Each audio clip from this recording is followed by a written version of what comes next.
All right, are we ready? Good morning. I hope that many of you had the opportunity to watch on a very rainy Sunday, the game that was being played at Soldier Field. It was a remarkable game. You know, I'm not a strong Bear fan, but I have to say the Bears were brilliant on that day. And it was so nice to see a hometown team play well on a field of football with lots of rain and slipping and sliding and just pure joy. You must not have watched the first half. Thank you, Madam Chair. I was down there. I know, I saw your photograph. I was laughing at you. My team unfortunately did not play as well, but there is the game next week, so there's always hope. All right, it's about 10:22. And I'd like to call this meeting of September 13th, 2022 to order. Clerk, could you please call the roll? Ellen, Ellen present. Good morning. Bates, Bates here. Berman, Here. Brown, Brown here. Davis, Davis here. Ford, Fraz, Rod's here. Gums, Gums here. Iqbal, Iqbal present. Kenyon, And in here. Caius, Guys present. Opie, Leonard, Leonard here. Lewis, here. Martin, Melina, Molina's present. Sanchez, Sanchez present. Shepro, Gepro present. Silva, Silva is here. Strathman, Strathman here. Surgis, Burgess here. Tepe, Deppie here. Wallace present. Winnicki. Present. Jim, you have a quorum. Okay, very good. Thank you. Ms. Bates, I believe you're going to be leading us in the invocation and the pledge of Yes, ma'am. allegiance. Here I There am. you are. Okay. I pledge allegiance. No, you. Oh, Everybody rise, please. pardon me? All right. All rise. I thought you would rise when I started to say pledge allegiance. I pledge allegiance to the flag of the United States of America and to the republic for which it stands, One one nation nation, under God, indivisible. with liberty and justice for all. And for my invocation today, I would like to honor my friend Greg Ellsbury, who passed in June. He was a tremendous leader in the Aurora area. And I saved the card from his funeral because I love the prayer on the back. So that's what I'm going to use for my invocation today. For I was hungry and you gave me something to eat. I was thirsty and you gave me something to drink. I was a stranger and you invited me in. I needed clothes and you clothed me. I was sick and you looked after me. I was in prison and you came to visit me. Matthew 25:35-36. Greg lived by these words. Please honor him by doing the same. Thank you. Thank you.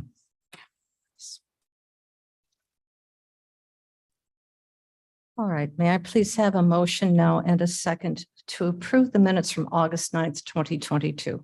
Caius move. Thank you, Mr. Ford. Are there any edits or changes to these minutes? Seeing none. Clerk, please call the roll. Ellen, Allen, aye. Bates, Bates, aye. Berman, Aye. Brown, Brown, yes. Davis, Davis, yes. Ford, Fraz, Rod's, yes. Gums, Gums, yes. Iqbal, Iqbal, yes. Kenyon, Yes. Caius, Caius, yes. Copy, Leonard, Leonard, yes. Lewis, Yes. Martin, Martin, yes. Melina. Molina, yes. Thank you. Sanchez, Sanchez, yes. Shepro, Gepro, yes. Silva, Silva, yes. Strathman, Strathman, yes. Surgis, Burgess, yes. Tepe, Yes. Wallace, Yes. Winnicki. Yes. That passes. Very good. And I would like to just slightly change the agenda due to the lateness of the start time. Our public information officer had an incident with her nose in a box in a door, and she's got to get to the doctor's at 11. So I'd like to bring her up for the presentation first so that she can get to Del Nor to take care of herself. Thank you very much, Madam Chair. Julie, sorry. Yes, thank you. It's a lovely experience. So I apologize, my sniffling. As you know, over the course of 2 weeks, the Kane County government employees collected 1,277 pounds of items for the Northern Illinois Food Bank. And I'm very proud of the generosity that our staff members showed during this endeavor. I would also like to acknowledge a few people who contributed their time and talents to the food drive. That includes a thank you to Jose Valerio with the Building Management Department, who did a lot of heavy lifting with me, picking up the contents of donation boxes in 20 different locations, many of them very heavy, and transporting everything to the Northern Illinois Food Bank. Also, Amelia Gunty, who is a student at DePaul University and now interning for the Kane County State's Attorney's Office. She's an aspiring graphic designer and designed the flyer that you all saw for the food drive. Also, thank you to Jane Talish, who found the wonderful trophy we nicknamed Can Man, who will be awarded today. And while we didn't take financial donations during the food drive, there were 2 individuals in the county who both made significant financial contributions on behalf of the government food drive. We want to thank them too. So as you know, it was a friendly competition between the Kane County Government Campus and the Judicial Public Safety Campus. And before we announce the winner, I would like to introduce Hester Berry, who is the Development Officer for Corporate and Foundation Giving for the Northern Illinois Food Bank, to say a little bit about what this contribution means to them. Thank you so much. Good morning, everybody. I'm Hester Berry with Northern Illinois Food Bank, just here to thank you for your continued generous support to our neighbors facing food insecurity. Your donation will provide at least 1,000 meals for our neighbors in Kane County. We are serving over 48,000 individuals every month in the county that need help with food through our network of food pantries, soup kitchens, shelters, and through our direct distribution programs that target children, seniors, and people unable to get to food pantries through our online My Pantry Express. The need is still elevated. We're serving about 20% more people than we were pre-pandemic. So while the need went up during COVID, it has not come down due to lingering effects of the pandemic and to rising inflation food costs. So thank you, thank you. This is a huge benefit to us and our neighbors, and really appreciate all your hard work to help them. Thank you. Stay here with me, Hester. I'd also like to acknowledge with great pride also the success of the first Kane County Government Giving Garden. To date, they have nearly put together 850 pounds of vegetables that they've grown, harvested, and donated to the Batavia Interfaith Food Pantry from that all-volunteer garden. So congratulations to staff members Kurt Lebo, Matt Tansley, Claire Ryan, and Brenda Bushbacher for their hard work to make that garden a reality. If you haven't seen it, it's right over there on the side of the clerk's office. All right, you want to, Madam Chair, time, Sure. top Oh. secret. Let's I don't Come even on. know.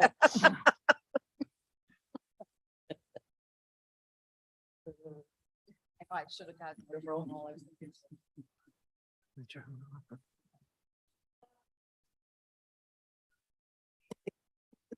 This is like the Oscars. Yeah. For best picture. Less is more. Aw, all right. Congratulations to the Judicial Public Safety Campus, which collected 713 pounds of food for Northern Illinois Food Bank. The government campus collected 564 pounds of food. So well done, Judicial Wow. Public Safety Campus. Very good.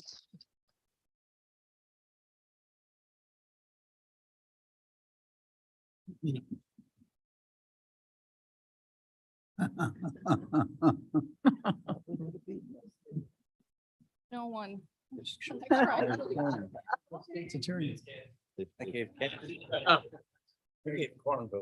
Yeah, everybody's The other- was busy today. So. You brought watermelon. There you go.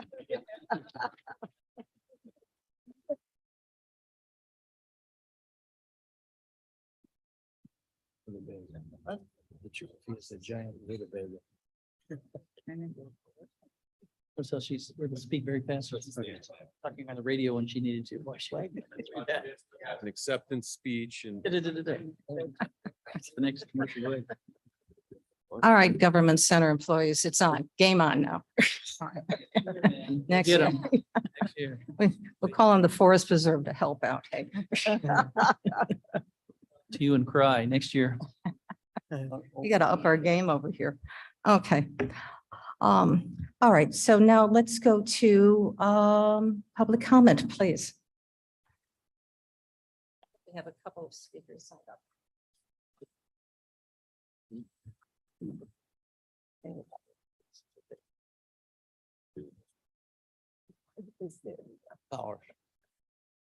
Steve Hinty?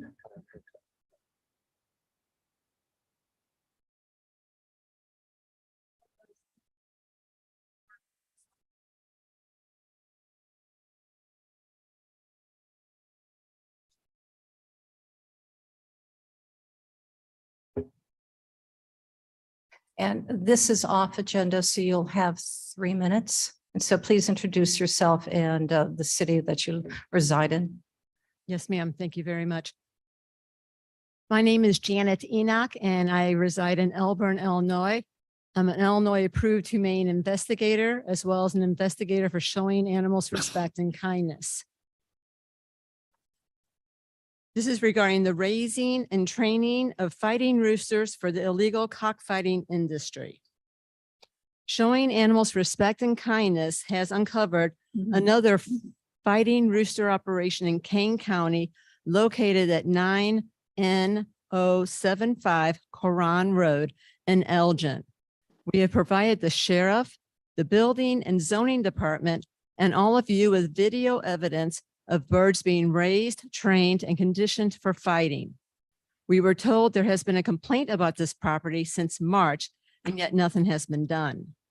As you may recall, we exposed 2 other fighting rooster operations, one in 2019 and one in 2020. At those times, we asked that the county adopt a law limiting the number of roosters allowed on a property. No legitimate farm operation needs more than a handful of roosters. These operations that we keep exposing have hundreds of roosters. Laws limiting the number of roosters have proven effective in California in fighting against cockfighting, and it would be helpful here. Cockfighting is illegal on both the state and federal levels, including all U.S. territories. Besides the obvious cruelty, the illegal gambling, tax evasion, it is well documented that cockfighting is a conduit for other criminal activity, including drugs, weapons, trafficking, prostitution, gang activity, and more. In addition to criminal activities, there is a biological threat to humans and our food supply. Cockfighters' birds may carry and transmit a variety of diseases, including virulent Newcastle disease and avian influenza. The raising and training of fighting roosters in Kane County to supply cruel and illegal cockfighting must be stopped. Encouraging the criminals to move out of the area, like has been done previously, is not the proper solution.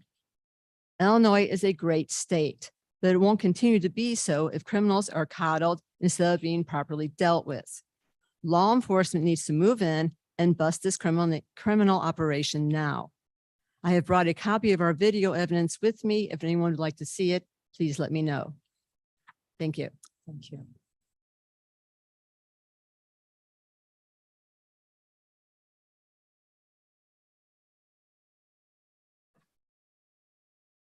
Tom Hodge. Hi, I'm Tom Hodge. I live in St. Charles. I was hoping to have something fun before I came up here. Cockfighting is serious business.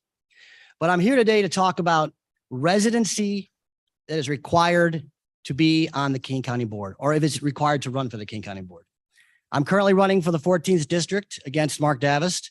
So in my job as a realtor, what I do is generally look at tax records. I check tax records every day to find out if this person can actually sign this document. Looked up this record, found that there's no homeowner's exemption on it. Okay, that's kind of unusual. That's not a big deal. With a little bit more digging, found that there is a homeowner's exemption on the property owned by Mark Davist in Marco Island, Florida. Homestead exemption is in place for two reasons. The first reason you have it generally is to save money on your taxes. There's no state tax in Illinois, in Florida, but there is one in Illinois. The second one is to get a discount on your property tax. When you get a homestead exemption, you can only have a homestead exemption in one state. I've got many clients that have multiple homes in multiple states. You cannot have more than one homestead exemption because you are required to state that you are a resident of that state and you are a resident of no other state. So I've gone and I've been speaking to Jamie Moser about this, state's attorney, a number of conversations about it. And, you know, this is a little bit of a political issue between he and I, but the real serious problem is that according to the statutes for Kane County, you do not have to be a resident of Kane County to sit on this board or to run for this board, which means that any one of you can run for any other seat, which means that not only can any one of you run for anybody else's seat, let's say someone from an adjacent county to you, DuPage, Cook, Will, wants to start having some influence right next to you. You're done for. The big problem here really is not that it's the political issue. It's more of a, what if a corporation found out that they could send people in and fund all these races? You know, no one's going to go against $200,000. That's only $5 million, right? A corporation could come in and set their people, take over the county, and then put up whatever they want. They could put in large distribution centers because it's the board. No one is going to be able to fight against something like that. If this is the case, if the case is that you do not required to be a resident of Kane County to sit on this board, a statute needs to be made right now to take care of that. Thank you.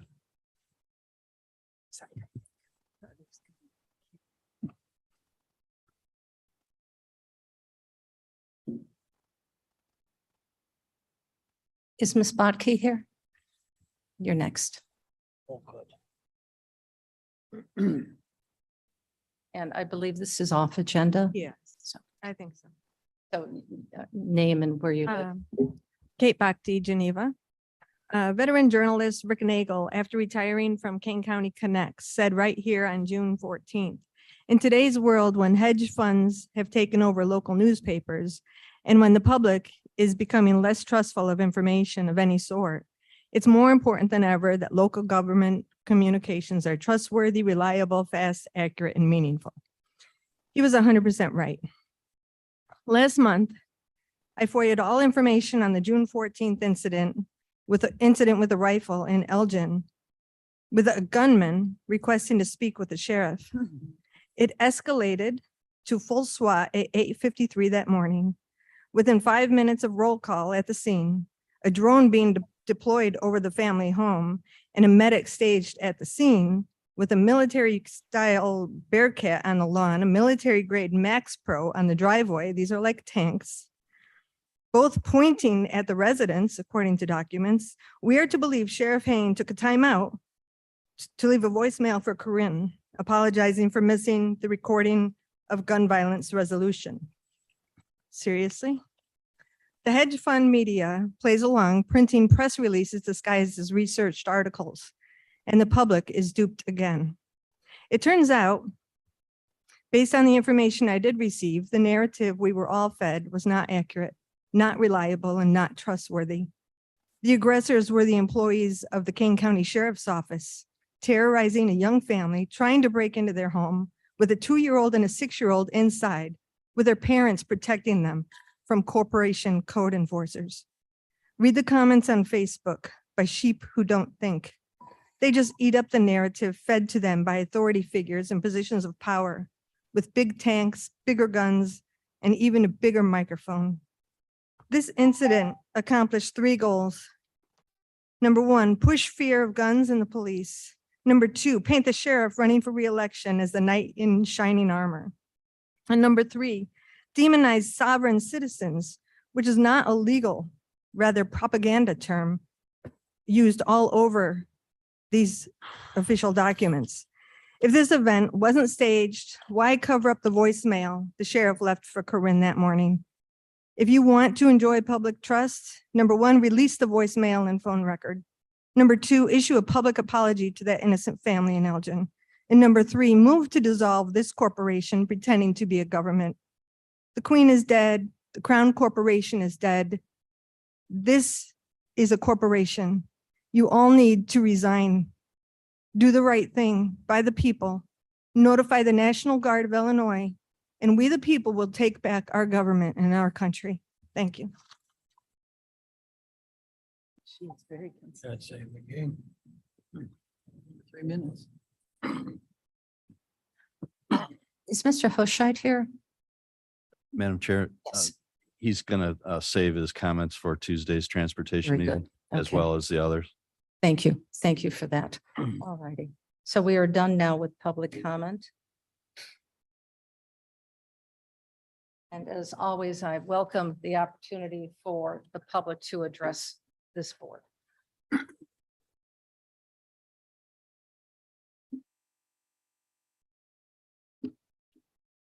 So I would like, Blair, could you bring up my slide?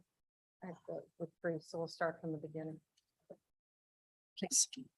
I shared some of this information previously, but I wanted to make sure, and I'll be sharing it again with all of you regarding a difficult decision you're all going to be making and a thoughtful decision, which has kept some of us up at night, some of us having active conversation regarding the Kane County budget. So I just want to remind everybody that on our financial policies, part of the code, the policies that we've adopted, is that we have to have a balanced budget by fund. And it shall be the intent of the county to place budgetary constraints on each fund to ensure that the county does not spend beyond its means, which means a balanced budget. At a minimum, resources for operating purposes should not exceed available resources over a defined budget period. In addition, the county should maintain structural balance between operating expenditures and operating revenues over the long term, which means multi-years in my thought, not just during the current operating period. So the budget that you are planning for next year is going to impact budgets for the following year. And I think we can all recognize that. That's just good financial policy. And then the other one, there was discussion about using of ARPA funds. And I'd like to share this with you as well. And this is number I in operating budget policies. It shall be the intent of the county to disallow the use of one-time revenues for ongoing expenditures due to potentially disruptive effects on services that is caused by the non-recurrent nature of those resources. Allowable uses for one-time revenues deposited in the general fund must be approved by the county board on a case-by-case basis.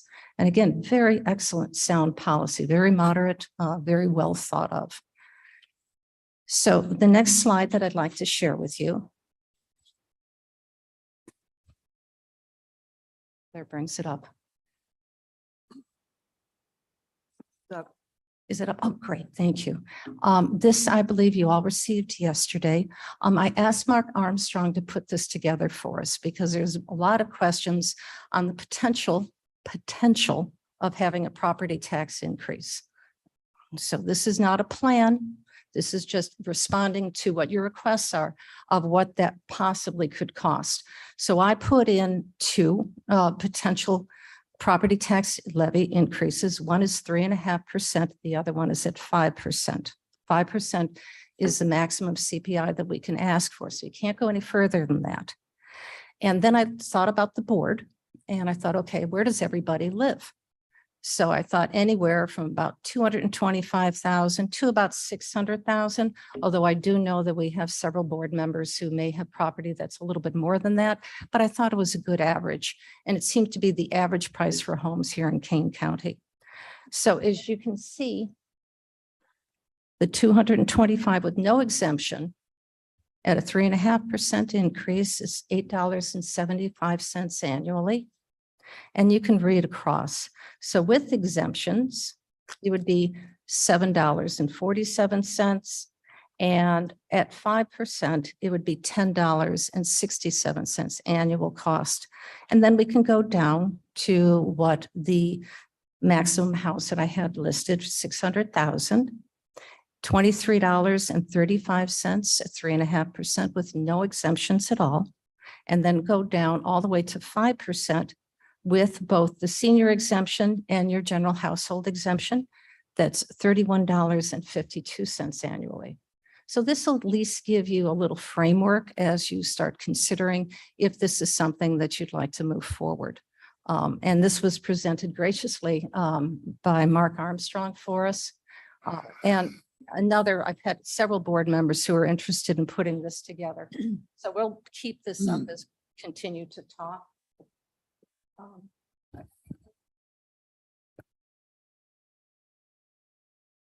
Purple, 24. looking for county. It is. It's so little you can't find it, Madam Chair. Ooh. Having served on the school board, I can guarantee you that. Microphone, please. Having served on the school board, I can guarantee you that that's about right for all of our school districts. That they do take the brunt of our property tax. And, you know, the children are very important. And it's one of the reasons we have such great schools here in Kane County, because we all value them and we pay into them. So the next one I'd like to share with you is something that I know you've all had the opportunity to review, and we're going to have a meeting on Thursday to talk again about the budget. I think it's going to be at 3 o'clock. Is that correct, Mr. Berman? So here's our list of your homework assignments. Okay, so I'm not going to read it all for you, but I would like you to consider that. And obviously, this is your budget. And I want to make sure that you have full buy-in. If you have any questions that you'd like to bring to that, let us know. We'll make sure that we respond to all of you equally with your concerns and any concepts and ideas you can have on how we manage through this budget. I also would like to share something with you is that and so you can just kind of save the date. The vote on the budget, the board vote on the budget is going to be taking place as all of you requested, because I know you're all very busy and you've got a lot of things on your mind right now in November, and that date will be November 29th. So if you can put that on your calendar in case you think you're going to be traveling, I appreciate it if you're all here in person, if you're available to take the final vote on that budget. Thanksgiving week, Madam Chair. It's after Thanksgiving week. It's after Thanksgiving week. And I believe the new board is seated directly after that, the following week in December. So this will be your last very important vote that you'll be taking. So you have a save the date. Okay, so that's it for my presentation. The next, I would like to present the Preservation Partners of the Fox Valley. I think they're going to give us a 5-minute presentation on an important building. For Zoom. Madam Chair, I'm just going to give you a general overview of our organization first. Oh, we need your name Sure. and. Al Watts. I'm with Preservation Partners of the Fox Valley. Our offices are in St. Charles. Thanks for giving me the opportunity to talk to you today. Again, Al Watts, I'm a Community Engagement Director for Preservation Partners of the Fox Valley. I use he, him pronouns. I'm going to outline how our nonprofit organization has been serving the Fox Valley for 48 years, why investing in history generates economic growth, and how we can help you. So since 1974, Preservation Partners has championed a sense of place for Kane County communities by engaging about local history and the value of historic preservation. We believe communities with strong commitments to preserving their history protect their sense of place, and having a strong sense of place enhances the quality of life, which attracts visitors, businesses, and new residences. So Preservation Partners serves the Fox Valley in 2 primary ways. That's through the museums we manage and the historic preservation efforts that we support. So we operate 4 historic sites through a contract with the Forest Preserve District of Kane County. In St. Charles, on the top 2 right, we operate the 1843 Durant House and 1872 Shoals School at Leroy Oaks Forest Preserve. And then in Geneva, we operate the Fabian Villa right there front and center, the 1907 Frank Lloyd Wright designed home. And we open up the Fabian Japanese Garden, which is there on the left. It was installed in around 1910. In the bottom right corner there is the 1850 Beath House in St. Charles. It's where our office is.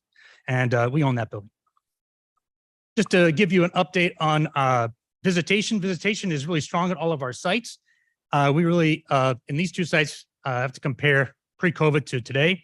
One thing that is really important to note is that the open days are nearly the same as far as visitation. However, we're open about half as much as we were before COVID. So if we were open the same, we'd have a lot more visitations there. One thing that is still down is school tours. There's not a lot of school tours still coming out yet. We hope to change that soon.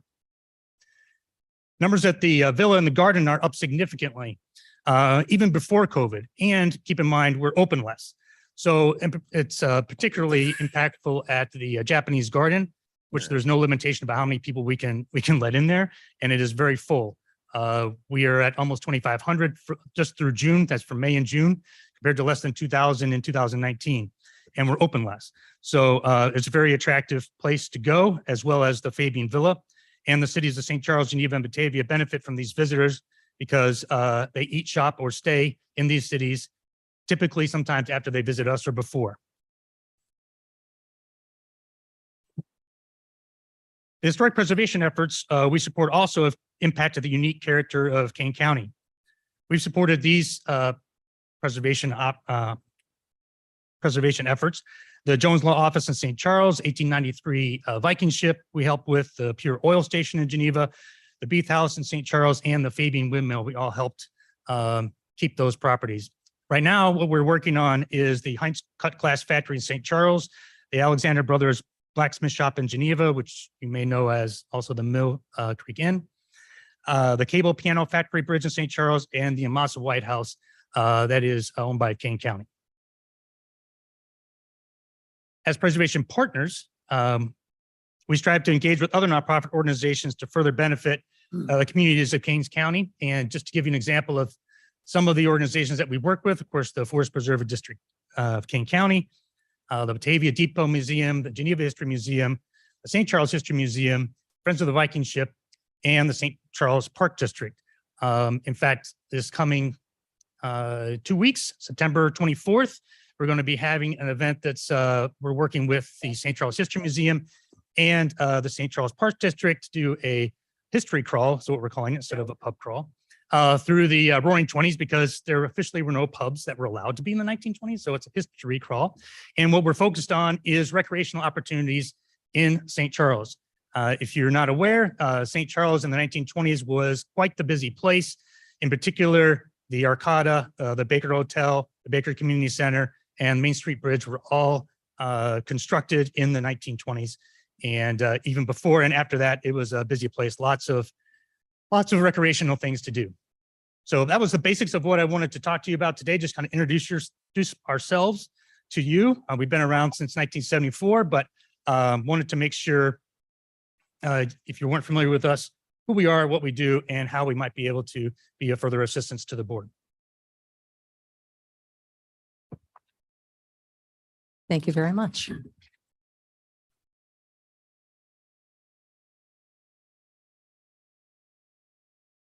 We appreciate the work that you do. It's we all enjoy the preservation and seeing a bit of our history and keeping it maintained and preserving it for future generations. All right, Mr. Martin, please, you have several zoning petitions. Make some comments later when I get up. My apologies, you do now. We did rustle a few up. Right, here we go. What's the one that? Oh, Yeah. What about yours? no. Who would like to, I can move it forward, but do we have somebody who would like to present the drainage? Thank you.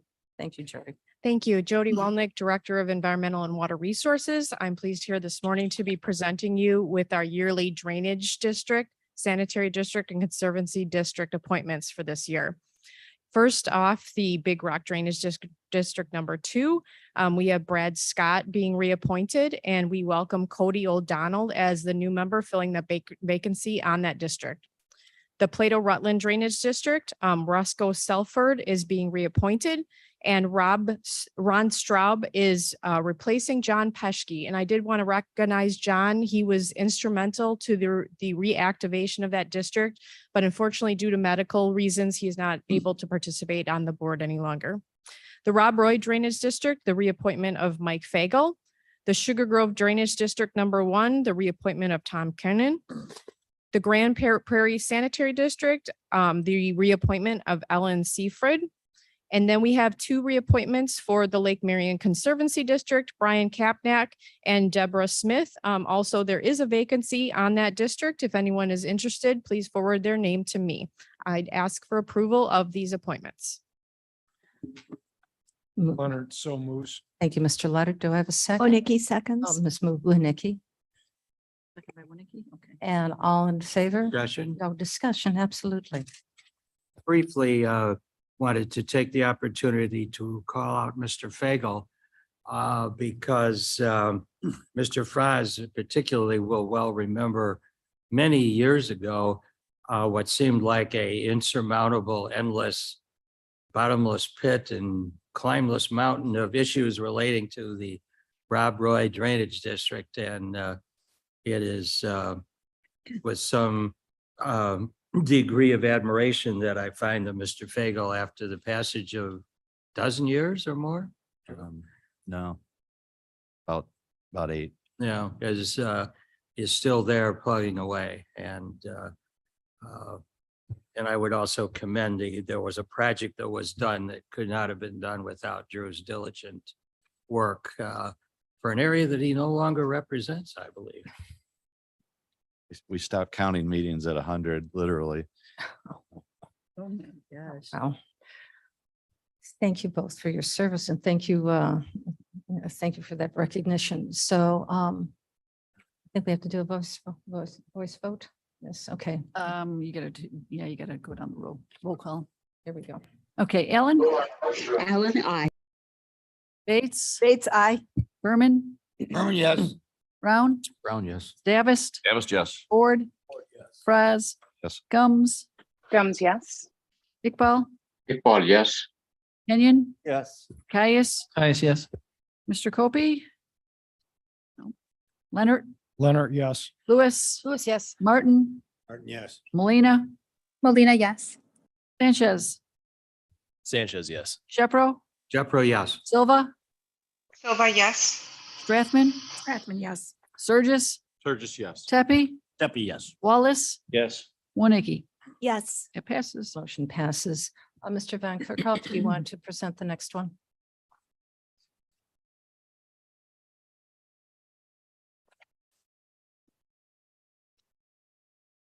Mark Van Kerkhoff, and I have the pleasure to present to you this morning recommended appointment to our Historic Preservation Commission, Mr. Dan Larson. Dan Larson and his wife live in the LaFox Historic District, where they have not only rehabilitated their own home, but one other home is an investment property in the district, as well as saved a historic home that was looking for a location and relocated to their own property and have rehabilitated it. And happy to answer any questions, but recommend the appointment of Dan Larson to the commission.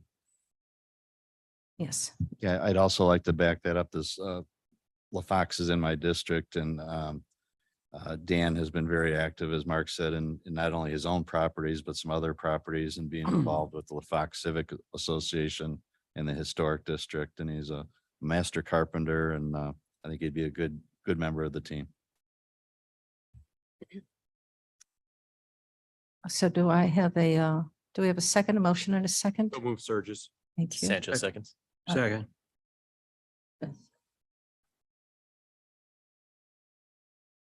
Please call the roll. Okay, Ellen, Ellen, I. Bates, Aye. Berman, Berman, yes. Brown, Brown, yes. Davis, Davis, yes. Ford, Yes. Fraz, Fraz, yes. Gums, Gums, yes. Iqbal, Iqbal, yes. Kenyon, Yes. Caius, Caius, yes. Leonard, Leonard, yes. Lewis, yes. Martin, Yes. Molina, Molina, yes. Sanchez, Sanchez, yes. Jeffro, Shepro, yes. Silva, Silva, yes. Strathman, Yes. Burgess, Yes. Tepe, Deputy, yes. Wallace, Yes. Winnicki, Yes. passes. And as always, I'd like to commend these individuals who step up to serve on these committees. It is a volunteerism that is well needed, very important to the stewardship of the county. And without their expertise and willingness to serve, we would be in trouble.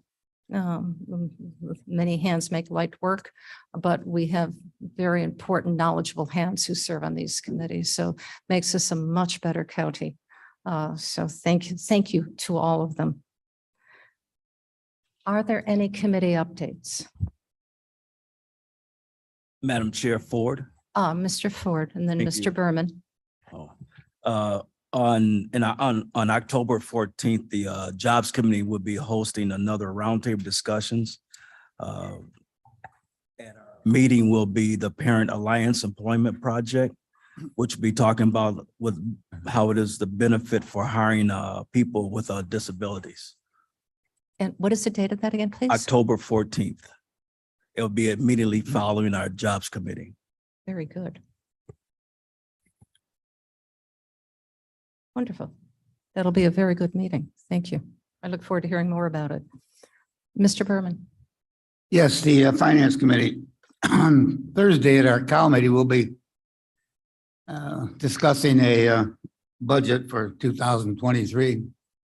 And that budget shows right now about a $16 million deficit. Now, we do have reserves that we could apply to that deficit for this year. My concern is the ongoing deficit that we're going to have. And one of the things that we presented today was the impact of the CPI increase on our property tax. You know, there's been no property tax increase in 10 years. And obviously our cost of living has gone up. Those years, I've been living on Social Security for the last 26 years, and my earnings have gone up, the cost of living. And we haven't taken advantage of what we're allowed to do in our CPI increase. And I don't know if Blair can put that up, but it was up before. And it showed a 5% increase. And this we need to consider. A 5% increase on our, I'm more concerned about the seniors than anyone else, but for a senior with a home valued more than $500,000, it would cost them $31.52 a year. That's 2 martinis and a tip at the turf room, okay? That's not much, is it? And for me, I'm in the category of 300,000, the home I've lived in for the last 60 years, I get by with only 1 martini. So this is a relative small amount of money that each of us would have to pay to increase our tax income from our CPI. So I think we need to consider that. And we will be considering that between now and the end of the year. So I appreciate your time. I look forward to our discussion Thursday on the budget. Thank you very much. Thank you. Ms. Molina? Thank you, Madam Chair. On that note, our Judicial and Public Safety Committee will also be discussing, as requested by our Finance Committee, the staffing increases requested for next year. But I had a question regarding the meeting on Thursday. Is it a committee of the whole meeting or a Finance Committee meeting? It is a committee of the whole meeting. Okay. Okay. So anyway, yeah, if you want to stay tuned for Thursday, we will be discussing and hopefully getting more information from our judicial partners regarding their staffing increases. Thank you. Thank you. Is there anybody else? Yes. Yeah, Madam Mr. Chair, Mr. Foss. reference Transportation Committee. Unfortunately, on Tuesday, August 16th, many of you know, we had a fatal car accident at the corner of Randall Road and Redgate Road. The two of the people involved in one car were St. Charles North students. One deceased and one was seriously injured. There's been quite a bit of interest in this, and they were actually going to come to today's meeting, but working with actually former board member Hoshite, we communicated to everybody that Transportation Committee will be taking this up next Tuesday morning at 9 o'clock in this room. And I would just say anybody with an interest in this, that's the time to come. We'll be able to give it the time it deserves. And we'll also be hearing recommendations from staff who will have completed their review by then. When this happened, we had immediate interest from the board.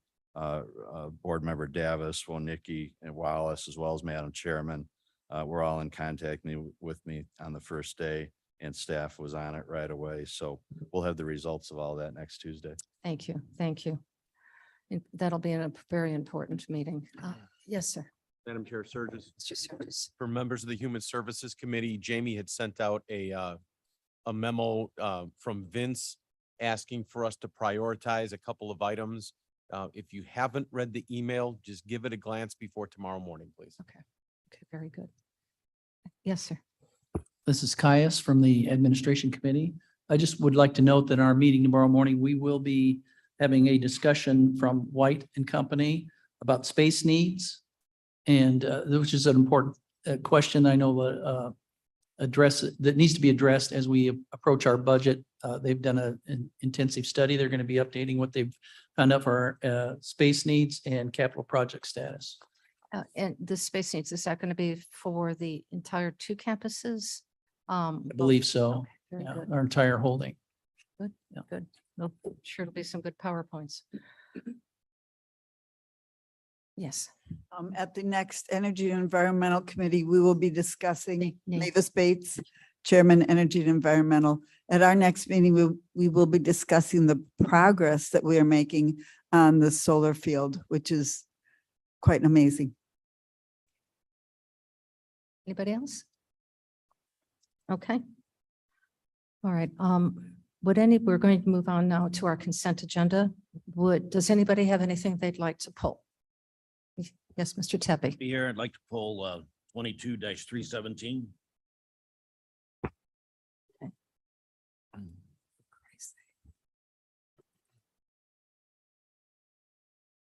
Anybody else? Yes. Caius, 326.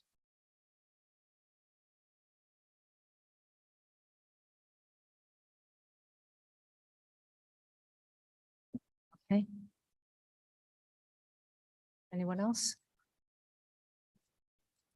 No, no one online? Okay, very good. All right, now, may I please have a motion and a second to approve the consent agenda with the exception of items number 317 and 326. Berman moves. Berman, Ms. Bates seconds. Ms. Bates seconds. I'll recognize her, please. Clerk, could you please call the roll? Allen, Allen, aye. Bates, Bates, aye. Berman, Berman, yes. Brown, Brown, yes. Davis, Davis, yes. Ford, Fries, Raz, yes. Gums, Gums, yes. Iqbal, Iqbal, yes. Kenyon, Yes. Caius, Caius, yes. Leonard, Leonard, yes. Lewis, Lewis, yes. Martin, Martin, yes. Molina, Molina, yes. Sanchez, Sanchez, yes. Jepro, Jeffro, yes. Silva, Silva, yes. Rathman, Yes. Surges, Burgess, yes. Pepe, Pepe, yes. Wallace.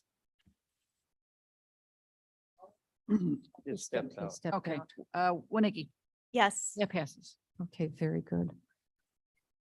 All right, end of our consent agenda. Now, may I please have a motion and a second to possibly approve item number 317?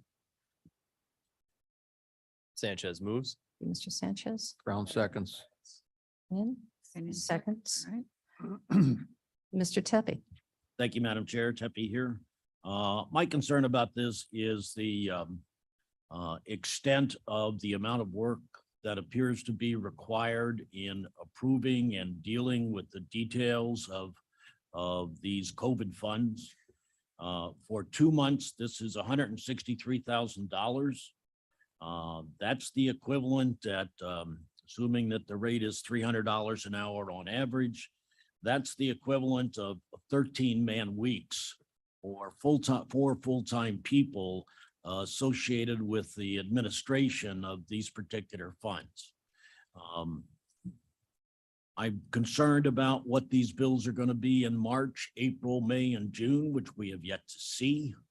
Okay, and I want to point out that I just think that it is extreme and needs to be looked at, because I don't feel we need to go into the extreme depth of reviewing every particular bill just on the basis of the fact that we will probably be audited. And I would be extremely surprised if a $250 transaction, which were some of the ones that were involved, are going to be scrutinized by the federal government to the extent that our own personnel are scrutinizing it. So thank you. Those are my concerns. Thank you. Yes, Ms. Bates. I spoke about with Cameron, Shannon Cameron, the CEO of the Aurora Interfaith Food Pantry, about the extent of the reporting that they have to do on for their reimbursement for ARP. And she said this is very typical of federal grants, that the paperwork is very detailed.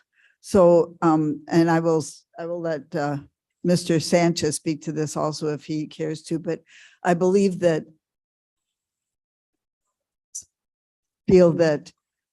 we are going into more depth and more detail than is required. But those who know about these federal grants understand how much detail we will need if and when we are audited. So I support this. I will vote for this.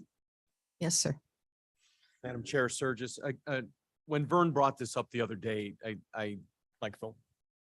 When Vern brought this up the other day, I had questioned, it was the concern with the hourly amount of $300 an hour or with the amount of time being spent. And I just want to confirm that the hourly amount seems to be a typical average Big 10 accounting firm pricing. So this truly is just a matter of how much time are we spending on each item. Vern, do I have that right? That's correct. Yeah. Thank you, Madam Chair. Sanchez here. I appreciate Mr. Tepe's comments and skepticism. We need that as county board members to be looking at everything to make sure that we are spending the taxpayers' money wisely. And in this case, it's COVID relief money, but it's taxpayer money nonetheless. And as I informed Mr. Tepe, I'll be arranging a meeting with the Civil Division of the State's Attorney's Office soon with him to go over the compliance requirements, the extensive federal compliance requirements that do cause us to undertake a lot of work that we wouldn't necessarily want to. But again, as Ms. Bates alluded to from her conversations with some of our recipients, it's very standard practice when dealing with federal grants and federal grant money. And we assume all risk. So if we don't do something correctly, the way we're supposed to, that exposes us to significant legal and financial risk. And that is something that I know myself, that the ARPA team, our consultants, and the State's Attorney's Office want to avoid, is any unnecessary costs, fines, and other types of legal repercussions. So there will be some follow-up, Mr. Tepe, and I'll be happy to report on it at the next meeting of the American Rescue Plan Committee. Thank you. Okay, thank you, Mr. Sanchez. Any other comments? Hearing none, clerk, could you please call the roll?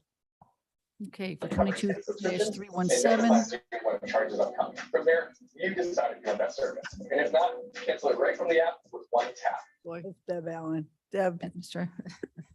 Okay, for resolution 22-317, Allen. Allen, aye. Bates. Bates, aye. Berman. Berman, yes. Brown. Brown, yes. Davis. Davis, yes. Ford. Yes. Yes. Gums. Gums, yes. Iqbal, Iqbal, yes. Kenyon, Yes. Caius, Caius, yes. Opie, sorry, not here. Leonard, Leonard, yes. Lewis, Yes. Martin, Yes. Molina, Molina, yes. Sanchez, Sanchez, yes. Shepro, No. Silva, Silva, yes. Strathman. Stratham, yes. Okay, Surges, Sturgis, no. Tepe, Deppie, no. and Wallace, is Wallace back, No. and Winnicki. Yes. That passes. We have 1, 2, 3 nays. 3 nays. Okay, very good. Next one.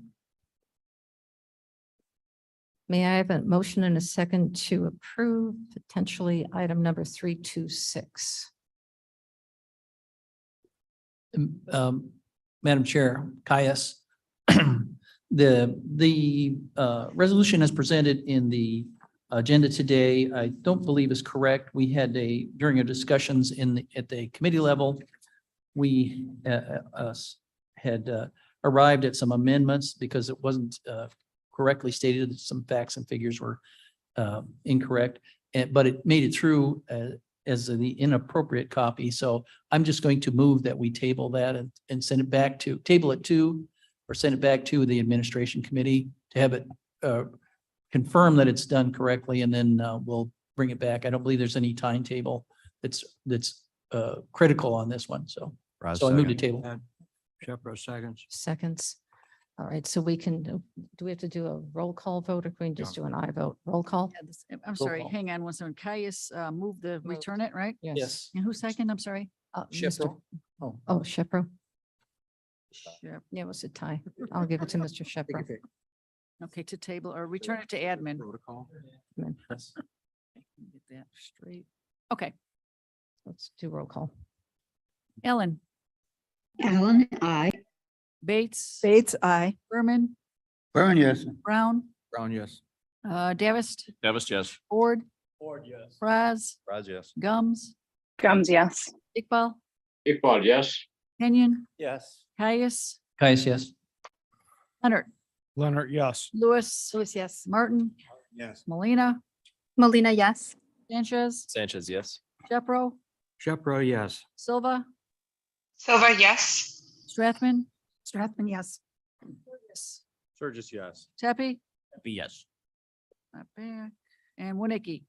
Yes. That passes. Okay, very good. Ms. Molina, do you want to make comments on item number 344? Yes, thank you so much. We are requesting this resolution 22-344 be tabled and moved to our finance committee. They're still working on a couple amendments to this. So the motion is to move back to finance. Okay, do I have? a- Shepro seconds. Mr. Leonard, I'll let, Leonard can yeah, have the Mr. second. Leonard can have that. Any discussion on this? There is no discussion or motion. We're tabling it? No, hang on. Call, please. Okay, Corrected. This is really a motion to refer back to committee. Refer yeah, back. to finance. That's Or, correct. It's yeah, not, you're finance. absolutely right. We're not tabling it. We are referring it back. Could be. Okay, so 22-344 back to the finance committee. Ellen, Ellen, I. Bates, Aye. Berman, Yes. Brown, Brown, yes. Davis, Davis, yes. Ford, Fraz, Raz, yes. Gums, Gums, yes. Iqbal, Iqbal, yes. Kenyon, Yes. Caius, Caius, yes. Leonard, Leonard, yes. Lewis, Lewis, yes. Martin, Molina, Molina, yes. Sanchez, Sanchez, yes. Shepro, Shepro, yes. Silva, Silva, yes. Strathman, Stratham, yes. Surges, Sturgis, yes. Tepe, Deppie, yes. Winnicki.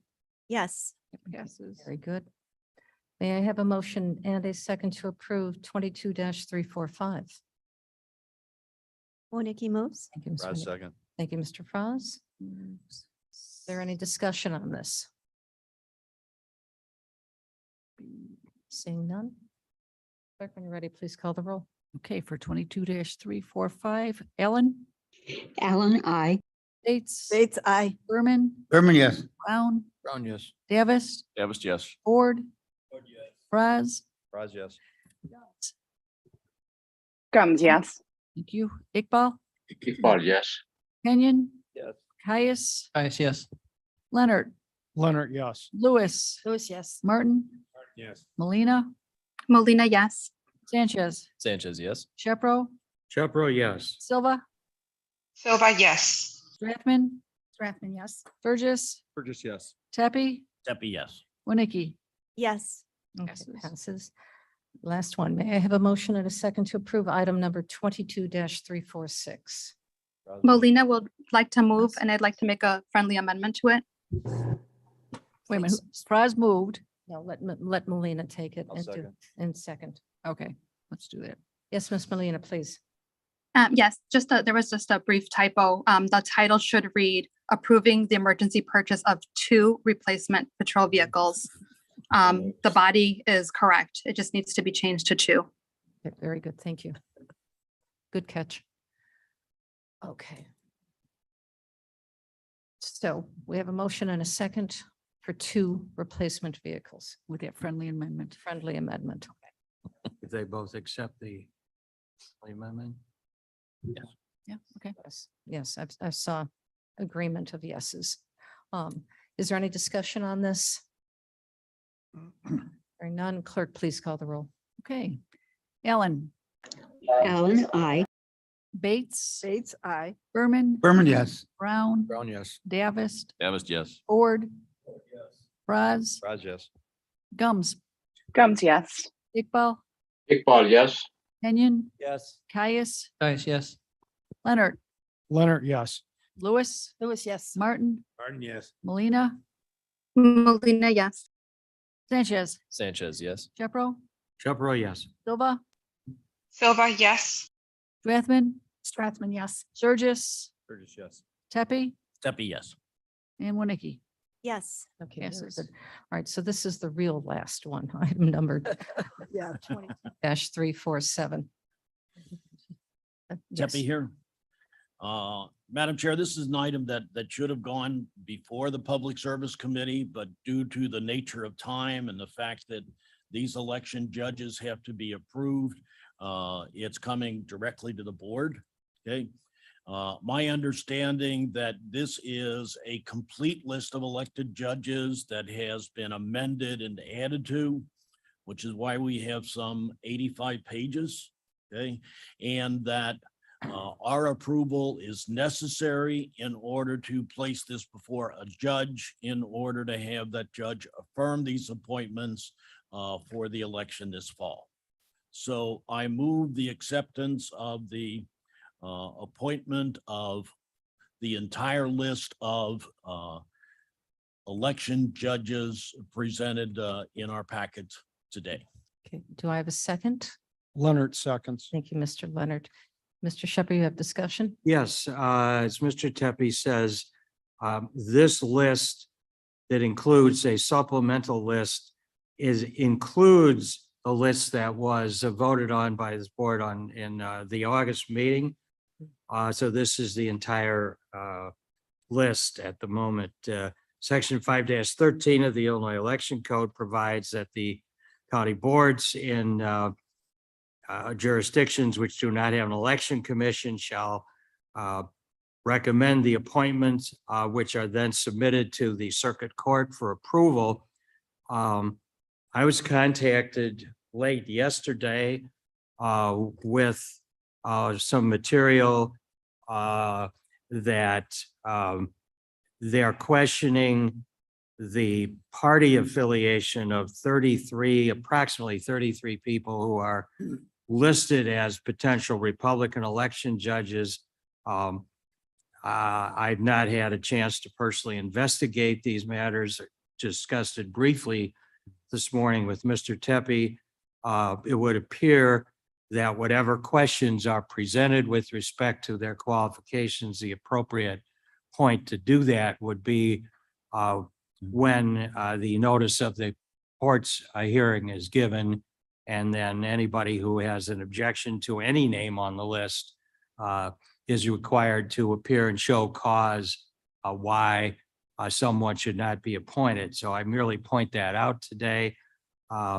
It's also, as Mr. Steffi points out, the list of judges is about 88 pages.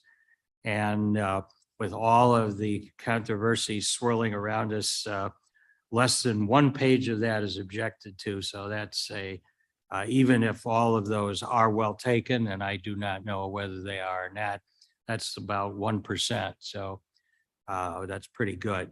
So I will be supporting moving this forward, and whatever additional action is required, they will have at it, I suppose. Very good. Yes, Mr. Surges. Madam Chair, Surges, when this came up in committee, we asked the question, I mean, just very simply, chicken or the egg sort of scenario.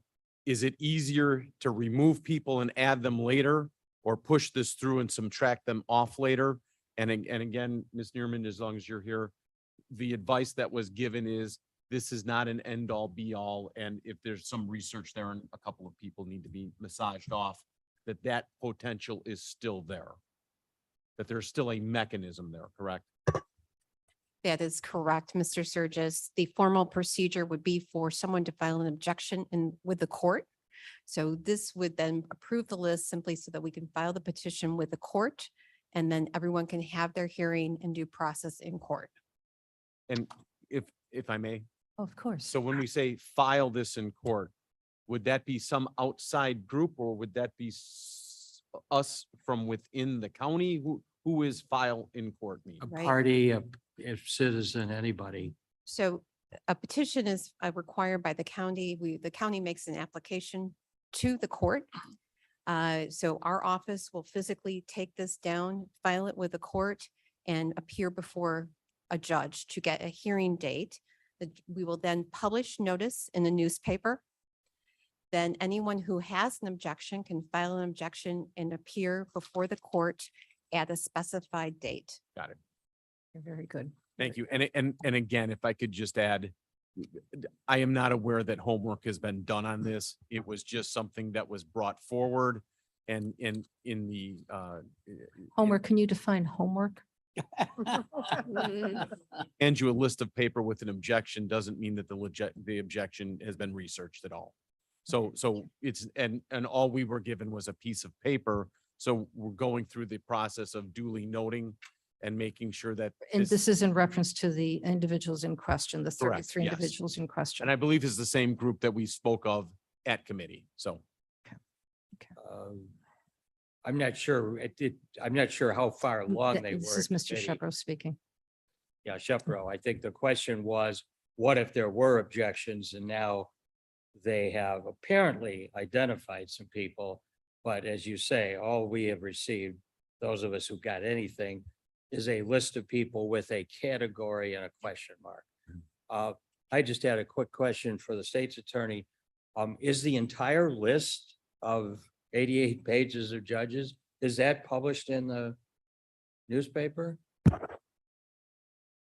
My recollection, the notice requirement, it states that the list is on file at the county clerk's office. But I will have to refresh. my- Notice would say. Yeah, that the I list would just is have to on refresh file. my recollection on that piece of I it. think that's right. That would be an incredibly expensive publication, Very expensive, yes. Oh, yeah. longer than the Chicago Sunday Tribune.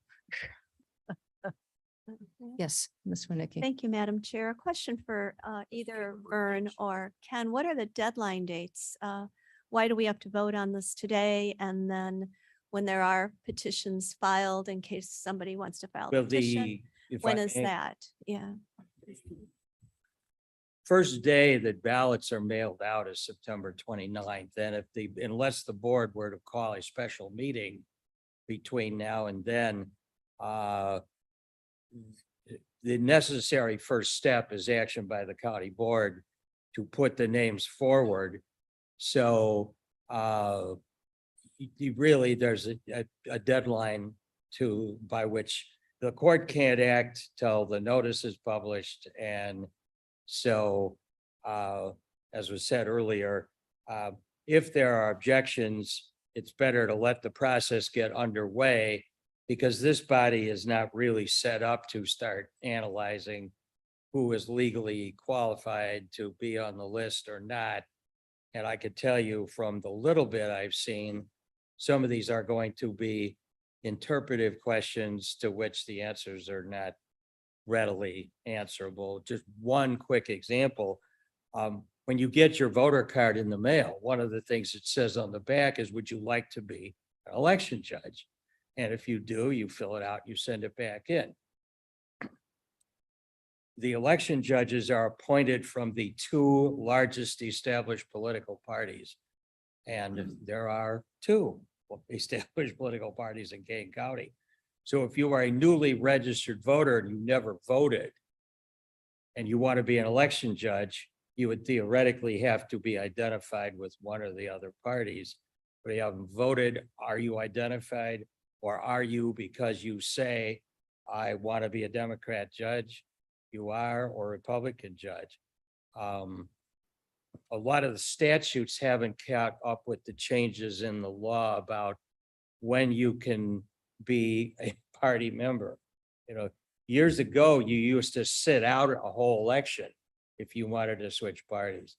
Now you could run 1 year and switch parties in the next. So the long answer that I gave, the short answer is, I think it really must be done now to move it forward and allow the vast majority of the judges to be appointed and in place and not have any uncertainty about what the outcome is. And I would defer to Mr. Tepe for any additional thoughts.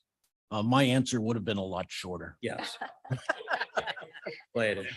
Anybody's. Paid by words. If there's no further discussion, clerk, could you please call the roll? Okay, this is for 22-347. Alan. Alan, I think I put her to sleep. how about Bates? Bates, yes. Berman, This is 85 pages. Berman votes yes. 88 pages. Brown, Brown, yes. Davis, Davis, yes. Ford, Fries, yes. Gums, Gums, yes. Iqbal, Iqbal, yes. Kenyon, Yes. Caius, There may be one bad page in there. Yes. Leonard, Leonard, yes. Lewis, Lewis, yes. Martin, Yes. Molina, Molina, yes. Sanchez, Sanchez, yes. Shepro. Shepro, and just think of the 900 people who have put their names forward to assist in our election process, and I vote yes. Thank you. Silva, Silva, yes. Strathman, Strathman, yes. Surges, Burgess, yes. Tepe, Tepe, yes. Winnicke, Yes. and Miss Allen, did you come back? I have recovered my technology and I vote yes. Thank you. Ms. Allen. And Wallace says yes also. Thank you. And it passes. And as I thanked our other volunteers, this is an incredible, hard work to be an election judge. You have to be there at the first thing in the morning to set up the machines and to be there all day. So when the election time comes, and I'll remind everybody, if you can bring it, if you have a precinct where they are taking your votes, bring them some healthy food.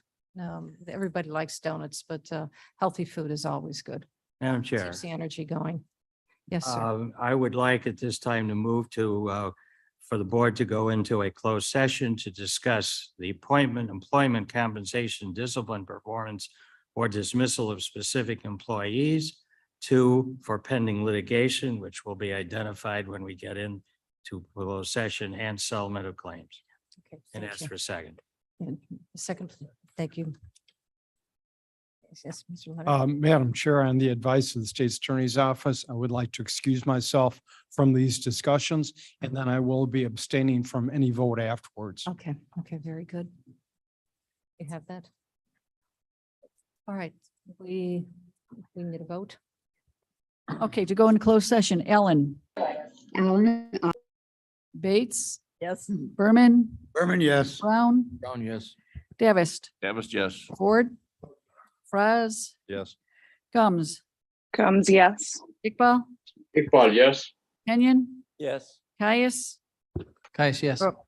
Leonard, Leonard, yes. Lewis, Louis, yes. Martin, Martin, yes. Molina. Molina, Just wanted an excuse to leave. I'm early. sorry, can you try it again? Your vote? Molina's a yes. Thank you. You're cutting in Thank and you. out. Sanchez, Sanchez, yes. Shepro, Shepro, yes. Silva, Silva, yes. Strathman, Strathman, yes. Burgess, Burgess, yes. Tepe, Happy, yes. Wallace, Yes. and one. Yes. It passes. Okay, very good. Okay, we are now. going to Okay, close everybody online, please accept your invite to go into the closed session. Be aware we are live streaming. So until I give you the word, anything you say will be going out live to the public. Please accept those invites.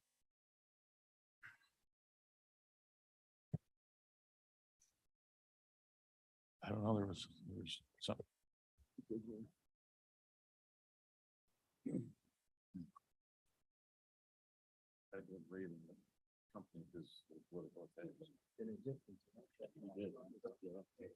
Still waiting for someone to accept.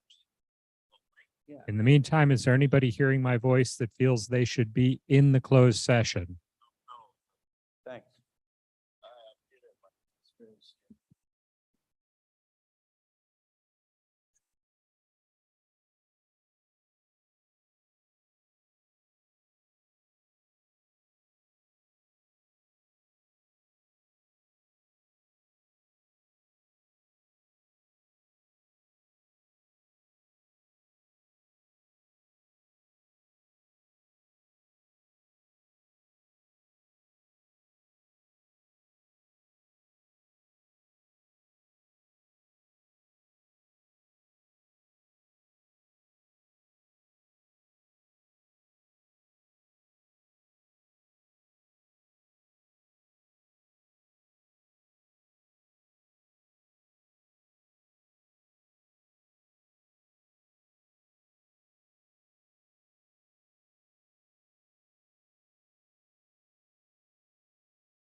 Vince, do you like have a victory dance that you can? Okay. Good job. Congratulations. Who's going to get the chance to put it on their desk? Evidently, it's this at the moment. Yeah, he's walking. I blame Kenya, and he could have brought like pumpkins or something that would have weighed a lot. Okay, you are back in open session. One. Yeah. Yeah. Need corn from Kenya. Probably all expired. Canned milk. Oh, Didn't have to be canned. This is expired. yeah. You feel sick? I can feel it now. I'm Yeah. going to tell them. We're back in open session. Clerk, you please call the roll.